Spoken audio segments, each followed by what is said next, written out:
saya yang terkasih, terima kasih atas kehadiran kalian semua dalam kegiatan katekesi pada malam hari ini. Saya Efrida Nasukartijo, adik-adik bisa panggil nama kami. Asal saya dari Nagekeo, saya hadir di sini karena diutus dari kampus Tipa Santu Serius Ruteng. Katekesi ini dibuat dalam rangka memperingati bulan Kitab Suci Nasional. Adik-adik yang terkasih, tema katekese yang akan saya bawakan pada kesempatan ini yaitu dampak penggunaan media sosial dalam kalangan pelajar.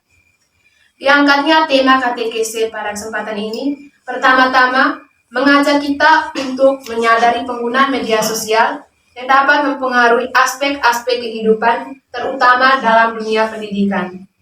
Dan mengajak kita untuk menggunakan media sosial dengan baik dan bertanggung jawab dalam situasi apapun. Pada kesempatan ini, marilah kita bersatu hati dan mengarahkan segala pikiran kita kepada Tuhan dan memulai katekese kita dengan menyanyikan lagu pembuka. Roh Kudus kamu hatiku,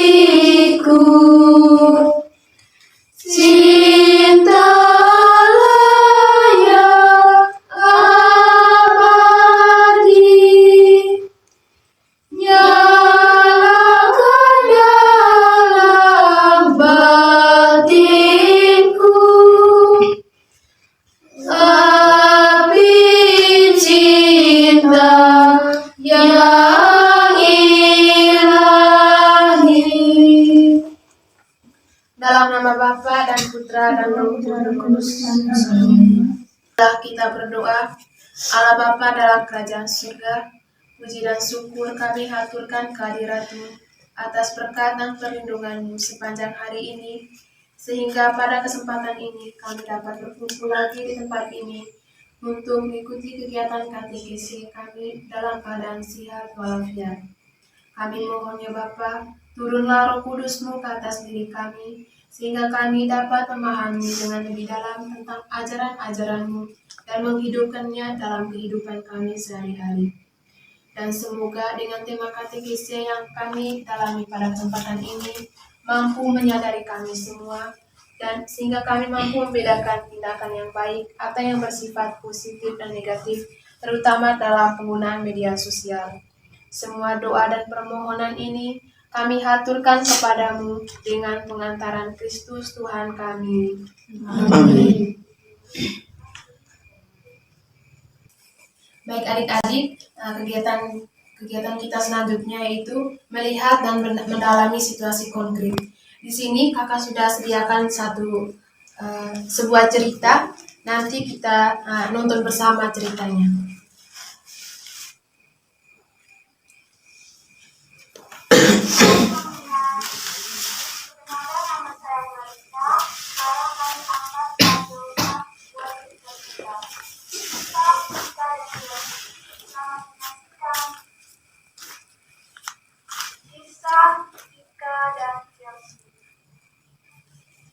Sekolah menengah atas atau SMA, hiduplah dua orang pelajar yang bernama Cika dan Chelsea. Cika adalah seorang pelajar yang cerdas dan berprestasi, sedangkan Chelsea adalah seorang pelajar yang ceria dan aktif. Cika dan Chelsea bersahabat sejak kecil. Mereka sering menghabiskan waktu bersama, baik di sekolah maupun di luar sekolah, untuk mengerjakan tugas sekolah. Namun, sejak kita mulai menggunakan media sosial, hubungan mereka mulai berubah. Kita kini sering menghabiskan waktunya di media sosial, dan dia sering mengabaikan tugasnya dari sekolah dan kadang mengabaikan segala omongan sahabatnya sendiri atau kedua orang tuanya. Dia sering mengunggah foto-foto. Ia sering mengunggah foto-foto dirinya yang sedang bergaya atau sedang melakukan kegiatan yang baik. Ia juga sering mengikuti tren-tren baru di media sosial. Chelsea yang melihat perubahan yang terjadi pada Cika, ia merasa sedih. Chelsea merasa bahwa Cika semakin jauh dari Jojo. Ia juga merasa bahwa Cika lebih mementingkan media sosial daripada dirinya. Suatu hari, Chelsea memutuskan untuk berbicara dengan Cika tentang masalah. Mereka berdua berbicara hal itu di luar sekolah.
Baik adik-adik, tadi kita sama-sama sudah menonton video cerita singkat tentang Cika dan Chelsea. Pada kesempatan ini, kakak akan memberikan beberapa pertanyaan untuk mendalami cerita atau video yang sudah adik tonton. Pertanyaan yang pertama, bagaimana perasaan adik-adik setelah mendengar cerita tadi atau setelah menonton video tadi? Yang mau menjawab bisa angkat tangan. Bagaimana perasaan adik-adik setelah mendengar cerita di atas?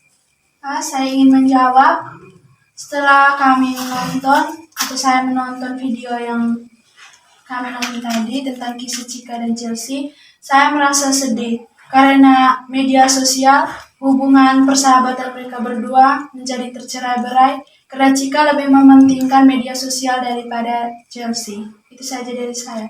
Nah, baik, terima kasih adik yang sudah memberikan satu jawaban. Jawaban menarik sekali bahwa dia merasa sedih setelah menonton video tadi karena melalui dengan media sosial hubungan mereka atau pertemanan dan persahabatan mereka akan kacau karena sering menggunakan media sosial. Baik, pertanyaan yang kedua, apa yang terjadi pada Cika dan Chelsea? Baik, kepada adik bisa perkenalkan namanya dulu, baru bisa menjawab pertanyaannya.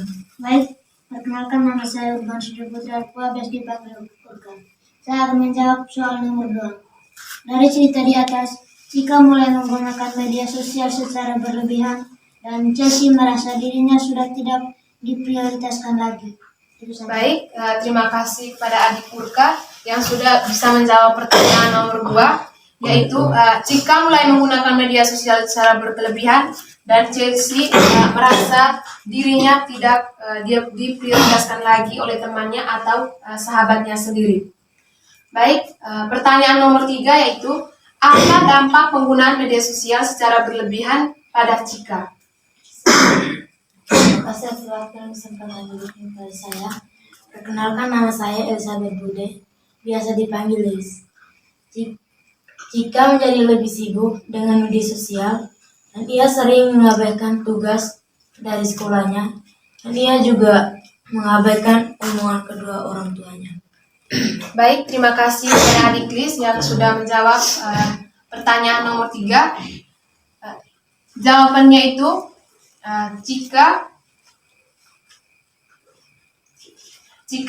lebih sibuk dengan media sosial dan jika itu sering mengabaikan tugasnya dan ia lebih mementingkan media sosial, bahkan mengabaikan kadang dia juga mengabaikan omongan orang tuanya. Kalau dari cerita tadi atau dari video yang adik-adik nonton, mungkin begitu jawabannya.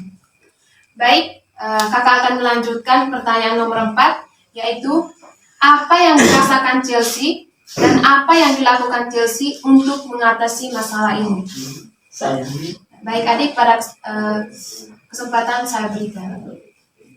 Terima kasih atas waktu dan kesempatan yang diberikan kepada saya. Perkenalkan, nama saya Lisandra Demarila, biasa disapa Luis.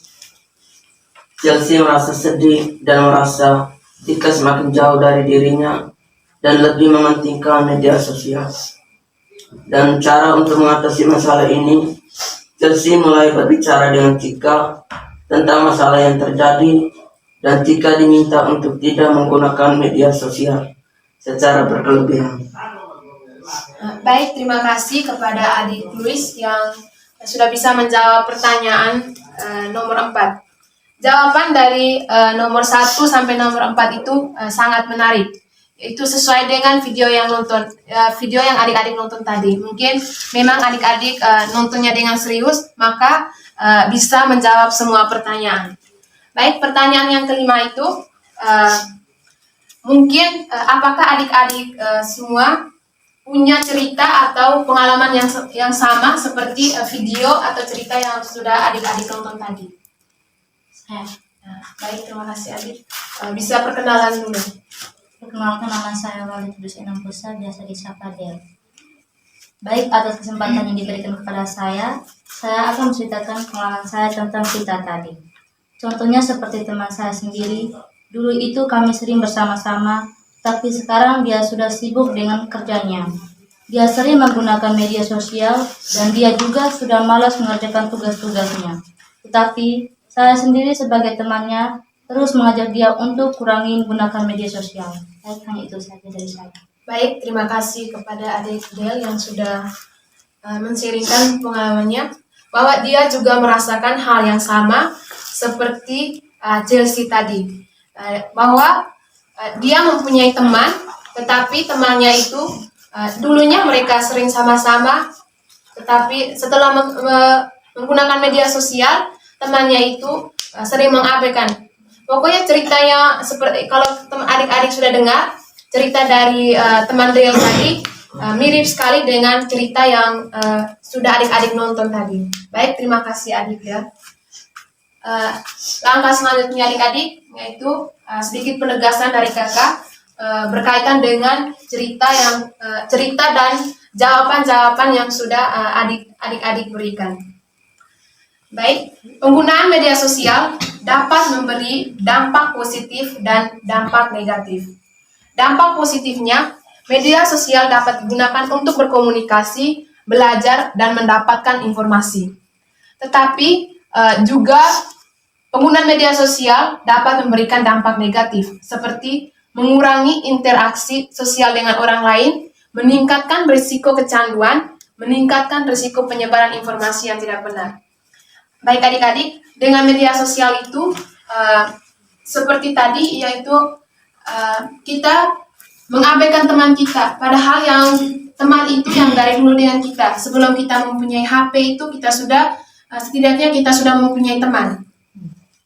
Sebelum bapak mama beli kita HP atau kita sudah bisa sendiri mempunyai HP, setidaknya itu kita punya teman bermain, teman cerita, teman untuk belajar. Tetapi setelah menggunakan HP itu, kadang teman kita abaikan.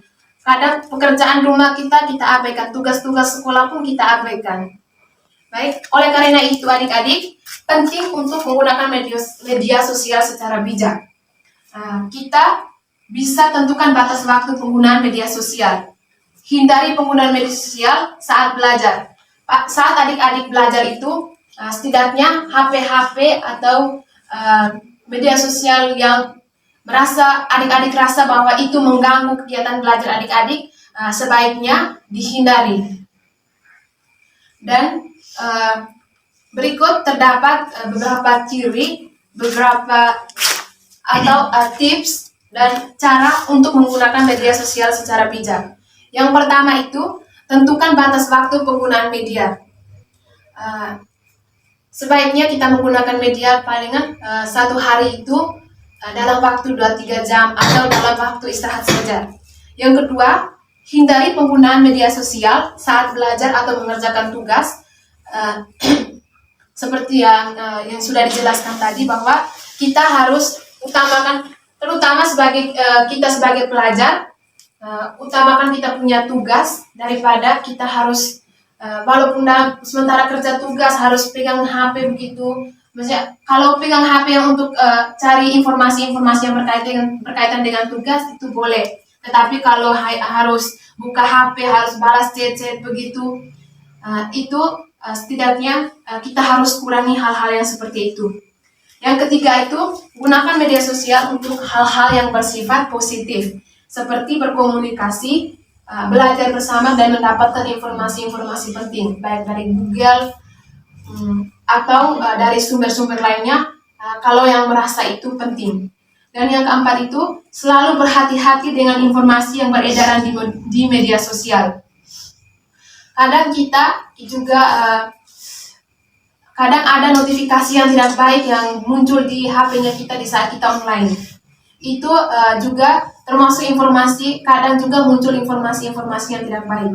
Jadi saya sarankan kepada adik-adik, kita semua harus menggunakan media sosial dengan baik, dengan bijak, dan dengan bertanggung jawab. Dengan menggunakan media sosial bijak, kita dapat meminimalisasi dampak negatifnya, dan kita pun mendapatkan dampak yang positif dan mendapatkan manfaatnya secara maksimal. Itu penegasan dari kakak tentang cerita dan seperti penggunaan media sosial yang digunakan oleh Cika tadi dalam cerita atau video yang sudah adik-adik nonton. Baik adik-adik, untuk mendalami cerita di atas, untuk lebih mendalami cerita di atas itu, langkah ketiga yaitu kita sama-sama menimba inspirasi dari kitab suci. Di sini kakak sudah sediakan bacaan dari kitab Amsal bab 1 ayat 10 sampai 19. Untuk menimba informasi atau untuk membaca kitab sucinya, kakak minta adik-adik untuk bacanya bergilir, bacanya satu ayat. Baik, kesempatan saya berikan yang pertama kepada adik yang di sebelah saya. Bacaan diambil dari kitab Amsal. Hai anakku, jikalau orang berdosa hendak membujuk engkau, janganlah engkau menurut.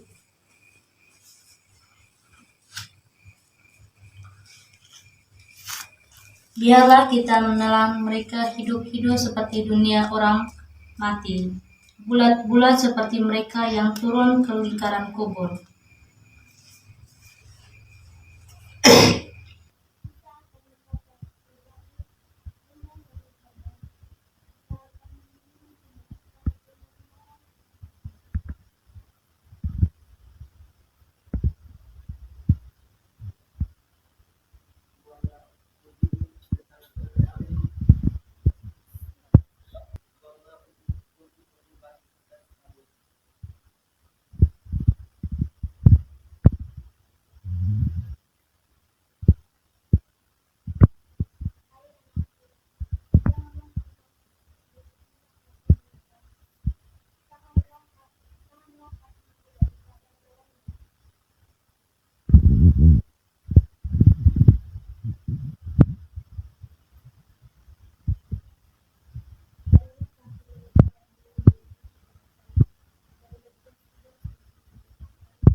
Menerima ajakan, kalau ajakannya tidak baik sebaiknya kita tolak.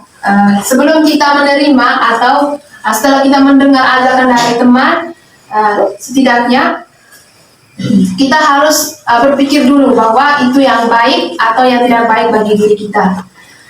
Baik, terima kasih adik-adik yang sudah memberikan jawaban. Saya pikir jawaban yang adik-adik berikan itu sangat menarik dan setidaknya sesuai dengan isi kitab suci atau ayat-ayat kitab suci yang sudah kita dalami bersama. Kakak akan sedikit mengambil kesimpulan dari jawaban adik-adik. Baik, pada kitab Amsal bab 1 ayat 10-19, Allah memperingatkan pada umatnya untuk berhati-hati terhadap orang-orang yang jahat. Orang-orang itu atau orang-orang yang jahat itu akan mencoba menyesatkan umatnya dengan berkata yang manis dan janji-janji palsu. Dan kita, kakak harap untuk kita semua tidak boleh atau jangan terlalu cepat untuk mempercayai kata-kata manis yang orang atau yang mereka berikan kepada kita. Itu kadang merupakan kata-kata yang tidak baik atau jangan terlalu percaya dengan janji-janji palsu. Itu yang bisa menjerat hidup kita. Yang kedua, media sosial dapat menjadikan sarana untuk menyebarkan perkataan yang manis dan janji-janji palsu. Oleh karena itu, kita harus berhati-hati terhadap informasi yang kita terima di media sosial. Jangan mudah percaya terhadap informasi yang tidak jelas, sumber-sumber atau yang tidak sesuai dengan nilai-nilai yang kita yakini. Seperti kalau kita kalau dengan tadi yang penegasan yang pertama itu jelas-jelasnya dari kitab Amsal bab 1 ayat 10-19. Terus yang kedua itu kita kaitkan dengan media sosial. Media sosial itu sudah yang seperti adik-adik dengar tadi itu sarana untuk menyebarkan perkataan yang manis atau janji-janji palsu. Seperti kita ketahui, saya tahu seperti adik-adik sudah banyak yang menggunakan media sosial. Harapan saya agar adik-adik bisa lebih menggunakan waktu untuk hal-hal yang baik. Walaupun dalam menggunakan media sosial, tetapi harus menggunakan hal-hal yang berdampak positif atau yang berdampak baik bagi kita. Media sosial juga bisa menjadi sarana untuk menyesatkan umat Tuhan. Oleh karena itu, kita harus berhati-hati agar tidak terjebak dalam ajaran yang sesat yang disebarkan di media sosial. Di media sosial juga adik-adik itu bisa menyebarkan pesan-pesan umat, pesan-pesan untuk umat Tuhan, atau seperti yang kita ketahui bahwa di media sosial itu kadang ada yang postingan-postingan yang muncul untuk macam Injil hari ini, bacaan-bacaan hari ini. Terus dalam ajaran gereja juga menekankan pentingnya kita menggunakan media sosial secara bijak. Gereja mengajarkan bahwa media sosial dilakukan untuk hal-hal yang baik, seperti menyebarkan kabar baik tentang kasih dan keselamatan Allah, menjalin hubungan dengan sesama umat Tuhan, dan meningkatkan pengetahuan dan keterampilan. Baik adik-adik, langkah selanjutnya yaitu rencana tindak lanjut, atau rencana tindak lanjut ini itu kesepakatan kita bersama setelah kita mendengar cerita tentang Cika dan Chelsea tadi. Terus kita sudah sama-sama mendengarkan cerita dari kitab suci. Inti dari kitab suci itu kita tidak boleh terlalu cepat mengikuti, atau kalau dari kitab suci tadi ada yang berbicara tentang orang berdosa. Terus kita juga jangan terlalu cepat untuk mengikuti bujukan orang lain. Adik-adik saya yang terkasih, media sosial merupakan salah satu alat komunikasi yang sangat populer saat ini, termasuk dalam kalangan pelajar. Oleh karena itu, penting adik-adik untuk mengetahui upaya-upaya yang dilakukan untuk menjaga atau menghindari kita dari dampak negatif penggunaan media sosial. Yang pertama itu adik-adik, kita bisa kenali dampak positif dan negatif penggunaan media sosial. Dengan memahami dampak positif dan negatif penggunaan media sosial itu, kita akan lebih bijaksana dalam menggunakannya. Kalau kita sudah tahu dampak penggunaan media sosial yang berdampak positifnya bagaimana, pasti kita sudah bisa melakukan hal-hal yang baik melalui media sosial. Yang kedua, tetapkan batas waktu untuk penggunaan media sosial. Setidaknya kita bisa atur waktu penggunaan. Seperti yang sudah dikatakan tadi, bahwa kita bisa menggunakan media sosial dalam satu hari itu 2-3 jam. Yang ketiga, jangan mudah percaya dengan informasi yang beredaran di media sosial. Itu juga seperti yang sudah kakak katakan tadi, bahwa kita jangan terlalu mudah percaya atau mudah tergiur dengan informasi-informasi yang berada di media sosial. Baik adik-adik, itu saja tawaran aksi konkret atau rencana tindak lanjut kita ke depannya. Bagaimana tadi kakak sudah menyampaikan cara untuk menjaga dan menghindari kita dari dampak penggunaan media sosial. Baik adik-adik, itu saja kita tutup kegiatan katekise ini dengan doa penutup atau doa syukur. Ya Allah Bapa di dalam surga, puji dan syukur kami panjatkan kehadirat-Mu, karena atas segala berkat dan perlindungan-Mu, kami dapat menyelesaikan kegiatan katekise kami pada malam hari ini dengan baik. Kami mohon semoga apa yang kami lakukan pada hari ini dapat berguna bagi masa depan kami. Dan ajarilah kami untuk selalu melakukan hal-hal yang berdampak positif bagi diri kami. Nama-Mu yang kudus selalu kami puji, dahulu, kini, dan sepanjang masa. Amin. Salam Maria, penuh rahmat, Tuhan sertamu. Terpujilah Engkau di antara wanita, dan terpujilah buah tubuhmu Yesus. Santa Maria Bunda Allah, doakanlah kami yang berdosa ini, sekarang dan waktu kematian. Tuhan bersamamu dan bersama rohmu. Terima kasih Tuhan, terima Terima kasih Tuhan. Terima kasih Tuhan. Terima kasih Tuhan selama-lamanya. Dalam nama Bapa dan Putra dan Roh Kudus. Baik adik-adik, terima kasih atas kesempatan atau atas waktu yang sudah adik-adik sediakan pada malam hari ini, sehingga kegiatan katekese kita pada malam hari ini berjalan dengan lancar.